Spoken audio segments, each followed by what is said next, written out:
चलिए दोस्तों, आज हम वैदिक मैथ्स के अंतर्गत आपको घटाने का एक नया तरीका सिखा रहे हैं। बहुत ही सरल सा ट्रिक है। इस ट्रिक को छोटे बच्चों को जरूर सिखाइएगा। जैसे यहाँ पर आप कोई भी संख्या ले सकते हैं। भाई मैं यहाँ पर संख्या अभी नहीं लिया हूँ, कुछ भी संख्या आपको लेना है। 9 7 है, 5 4 6 3 2, ऐसा कोई भी संख्या आपको लिख लेना है। कोई भी संख्या हो भाई, मैंने शुरुआत में संख्या लिया था, ऐसा कुछ भी नहीं है। आप कुछ भी संख्या लीजिए और नीचे में इनसे छोटी संख्या लिखना है। छोटी संख्या लिखने का मतलब क्या है? अगर यहाँ पर कोई भी संख्या आप लिख देते हैं 5, उसके बाद यहाँ पर कुछ भी संख्या लिखिए, है ना। कुछ भी संख्या लिखते जाइएगा, वो संख्या नीचे छोटा ही होगा, क्योंकि यहाँ पर जो संख्या है 9 है, उसके नीचे हमने शुरुआत में जो संख्या लिखा है 5 लिखा है, मतलब अब इधर हम कोई भी संख्या लिखेंगे ना, वो छोटा ही होगा। उदाहरण के लिए अगर यहाँ पर मैं 8 लिखता हूँ, यहाँ पर 3 लिख देता हूँ, यहाँ पर 7 लिख देता हूँ, यहाँ पर मान लीजिए 2 लिख देता हूँ, यहाँ पर 9 लिख देता हूँ, यहाँ पर कुछ भी लिख देता हूँ, मान लीजिए मैं यहाँ पर 1 ही लिख देता हूँ। तो ऐसा मैं कोई भी संख्या लिखता हूँ ना, अब इसको मुझे घटाना है। तो देखिए मैं आपको एक नया तरीका सिखा रहा हूं, इसलिए इस तरीके को बहुत ध्यान से सीखिएगा। बहुत ही सरल सा तरीका है और इस प्रकार के जो वैदिक मैथ्स होते हैं, इस ट्रिक को छोटे बच्चों को जरूर सिखाइएगा, क्योंकि जोड़ना घटाना तो आसान बात है, लेकिन अगर हम ये ट्रिक सिखा देते हैं तो कहीं ना कहीं बच्चे को बहुत अच्छा लगेगा कि अरे वाह, ये भी होता है और इसमें गलती होता ही नहीं है। क्यों? क्योंकि जब हम घटाव की संक्रिया करते हैं तो उधार लाते हैं, और मैं जो तरीका बता रहा हूं उसमें उधार लाने की आवश्यकता नहीं है। और आपने आज तक घटाने की संक्रिया को इधर से हल किया है, इकाई साइड से हल किया है। इसको चाहे तो आप इकाई साइड से हल करिए या दहाई, सैकड़ा, हजार, जो भी है, किधर से भी स्टार्ट कीजिए, मतलब बाएं से करें या दाएं से करें, उत्तर बिल्कुल परफेक्ट आएगा। और ये कौन से सिद्धांत पर कार्य करता है, इस एक उदाहरण के माध्यम से ही आपको पूरा समझ आएगा। इसलिए वीडियो को बहुत ध्यान से देखिएगा। हम क्या कर रहे हैं? घटाव की संक्रिया कर रहे हैं। हम किधर से भी घटाएं, चाहे इकाई से घटाएं चाहे दहाई से घटाएं, बस इस ट्रिक को ध्यान से देखिएगा, क्योंकि वैदिक मैथ्स जो होता है ना, वो कुछ विशेष नियमों पर काम करता है, विशेष ट्रिक के आधार पर कार्य करता है। तो देखिए हम क्या करेंगे, हमको घटाने का सिंपल सा ट्रिक अपनाना है। जो हम घटा सकते हैं उसे ही घटाना है। जैसे 9 में 5 घटाएंगे, हमारा उत्तर कितना आएगा? 4 आएगा। अब देखिए 7 में 8 तो घटेगा नहीं, और चूंकि हम इधर से घटा रहे हैं इसलिए हमें क्या करना है, यहां पर बिल्कुल भी उधार नहीं लाना है। हम क्या करेंगे, 7 में 8 घटेगा नहीं तो 8 में 7 घटा देंगे, ठीक है। लेकिन याद रखिए, जब भी ऊपर की जो संख्या उसमें नीचे की संख्या को घटाएंगे तो सिंपल लिखेंगे। लेकिन कभी ऐसा हो जाए कि नीचे की संख्या में ऊपर की संख्या को घटाना हो, तो हम क्या करेंगे, 8 में हम 7 को घटा रहे हैं, तो यहां पर जो भी उत्तर आएगा उसको लिखिए और आपको हल्का से क्या लगा देना है, यहां पर बार लगा देना है। कब? जब नीचे की संख्या में आपको ऊपर की संख्या को घटाना हो तो। अब देखिए यहां पर हमने बार लगा दिया, लेकिन देखिए 5 में 3 घट जाएगा, कितना आएगा? तो यहां पर आपको कुछ नहीं करना है। यहां पर देखिए 4 में 7 नहीं घटेगा, तो हम क्या करेंगे, 7 में 4 घटा देंगे, तो हमारा उत्तर कितना आएगा? 3 आएगा। लेकिन घटा उल्टा रहे हैं, बार लगा देंगे। 6 में 2 घट जाएगा, 4 आएगा। 3 में 9 नहीं घटेगा, 9 में 3 घटा देंगे, 6 हो जाएगा। लेकिन बार लगा देंगे, क्योंकि जब भी हम नीचे की संख्या में घटाएं ऊपर वाली को तो आपको बार लगा देना है। 2 में 1 घट जाएगा, यहां पर घटा दीजिए। अब ये हमारा उत्तर नहीं है। याद रखिए हम उत्तर कैसे निकालेंगे, क्योंकि यहां पर हम वैदिक मैथ्स का प्रयोग कर रहे हैं, मतलब घटाव की संक्रिया अपना रहे हैं। तो याद रखिए अब आपको क्या करना है, इसका उत्तर जो है ये नहीं है, ठीक है। अब आपको क्या करना है, यहां पर देखिए, अगर इस बार वाले संख्या के बाद की संख्या को हम देखते जाएं तो हमें समझ आएगा। यहां पर देखिए आपको एक चीज हमेशा याद रखना है, बार जो लगा होगा उसको ध्यान देना है। जैसे यहां पर 1 है, इसको आपको नहीं सोचना है, बार के पहले वाले संख्या से उनको जोड़ करके हमें बनाना होता है। जैसे 1 है तो 1 को हमें कुछ नहीं सोचना है, 1 ही लिखना है। लेकिन जैसे ही हम बार वाले संख्या में आते हैं, जैसे यहां पर 6 है, अब इसको हमें क्या करना है, 6 बार लिखा हुआ है तो इसको हमें इनके साथ जोड़कर देखना है, अर्थात ये 46 है।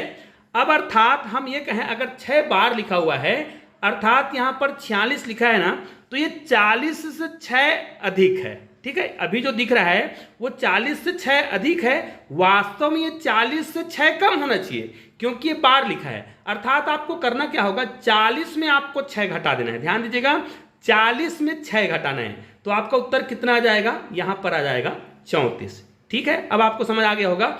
फिर यहां पर आते हैं तो यहां पर भी 3 में बार लगा हुआ है, तो फिर हम इन दोनों को संख्या बनाएंगे। अब ये क्या लिखा है, 23 लिखा है, समझो, है ना। 23 मतलब 20 से 3 अधिक दिख रहा है, लेकिन चूंकि यहां पे बार लगा है, इसका मतलब यह है कि 20 में हमें 3 घटाना है। ध्यान दीजिएगा, आपको 23 में 3 नहीं घटाना है, 20 में 3 घटाना है, क्योंकि 20 से 3 अधिक दिख रहा है जबकि बार लगा है, मतलब 20 से 3 कम होगा ये। अब 20 से 3 कम करेंगे तो यहां पर आ जाएगा 17। ठीक है, ये हो गया आपका 17। अभी इसको मैं आपके सामने प्रूफ भी करूंगा, है ना, तो इस वीडियो को पूरा देखिएगा। आपके सामने कैलकुलेटर के माध्यम से हम घटाकर आपको दिखाएंगे ताकि आपको पूरा विश्वास हो सके। अब यहां पर देखिए 41 लिखा है लेकिन इसमें बार लिखा है, इसका मतलब ये 40 से 1 अधिक है, जबकि ये बार लगा है, मतलब 40 से कम होना चाहिए। अब 40 से इसको 1 कम करके देखिए, 40 से 1 कम करेंगे तो हमारा उत्तर कितना जाएगा। यहां पर देखिए 40 में 1 कम करना है, ठीक है, 40 से 1 कम करेंगे तो यहां पर हमारा उत्तर कितना जाएगा, 39। ठीक है, 40 से 1 कम करें 39। तो क्या ये उत्तर सही है? तो इसके लिए भाई हम आपके सामने एक और मोबाइल ले लेते हैं और इस मोबाइल में हम निकाल लेते हैं कैलकुलेटर, और इस कैलकुलेटर में आपके सामने ही देखिए घटा के दिखा रहे हैं। ऊपर में जो संख्या लिखा है तो क्या लिखा है, 9 7 5 4 6 3 2। ऊपर की संख्या हमने पूरा परफेक्ट लिख लिया है, 9 7 5 4 6 3 2। अब नीचे की संख्या, ये वाला संख्या लिखते हैं तो देखिए माइनस करेंगे, -5 8 3 7 2 9 1, ये हमने लिख लिया। अब ये वाला उत्तर जो है हमारे फाइनल आंसर से मैच खाना चाहिए, तो ये हमारा फाइनल आंसर है। अब इस आंसर को यहाँ पर देखिए, ये जो हमारा उत्तर दिख रहा है ना, ये हमारा परफेक्ट आंसर है। ये आपको अभी दिख नहीं रहा होगा, मैं उसको थोड़ा से, ये देखो क्लीन, ये देखिए 39।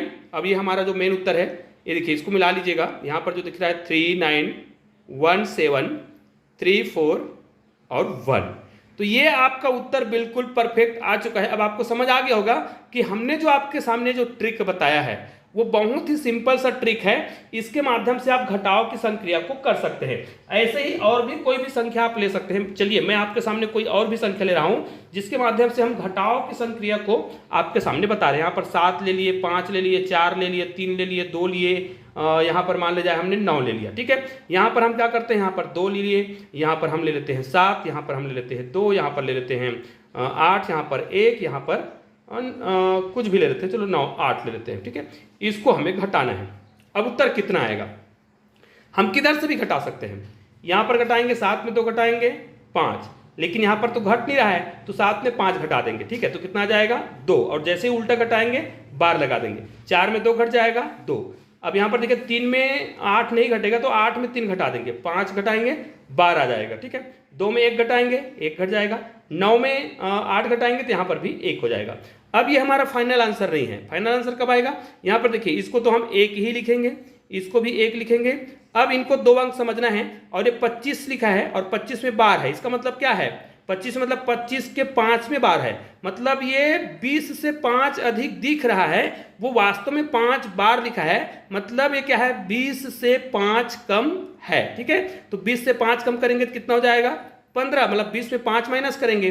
अब यहां पर देखिए, ये देखिए ये 52 है और 2 में बार लगा है, मतलब 50 से 2 अधिक दिख रहा है, वो वास्तव में 50 से 2 कम है, अर्थात 48, और ये आपका आंसर आ गया है। तो निश्चित रूप से आज मैंने आपको वैदिक मैथ्स के माध्यम से बहुत ही सरल तरीके से आपको घटाना सिखाया है। इसको भी आप चाहे तो पूरा प्रूफ कर सकते हैं, इसको मैं पूरा क्लियर कर देता हूं और आपके सामने इस संख्या को पूरा लिख देता हूं ताकि आपको समझ आ जाए। ऊपर में जो संख्या लिखा है उसको हम यहाँ पर लिख रहे हैं। हमारे पास संख्या है 7 5 4 3 2 9। ऊपर वाला संख्या हो गया माइनस, नीचे में 2 7 2 8 1 8। ठीक है, और हमारा उत्तर कितना आ गया 481511। और ये देखिए आपका उत्तर हमारा बिल्कुल परफेक्ट है। तो निश्चित रूप से यह छोटा सा वीडियो आपको बहुत ही उपयोगी लगा होगा, तो इस वीडियो को अधिक से अधिक शेयर कीजिएगा। चलिए दोस्तों, मिलते हैं एक और बेहतरीन वीडियो के साथ, तब तक के लिए जय हिंद जय भारत।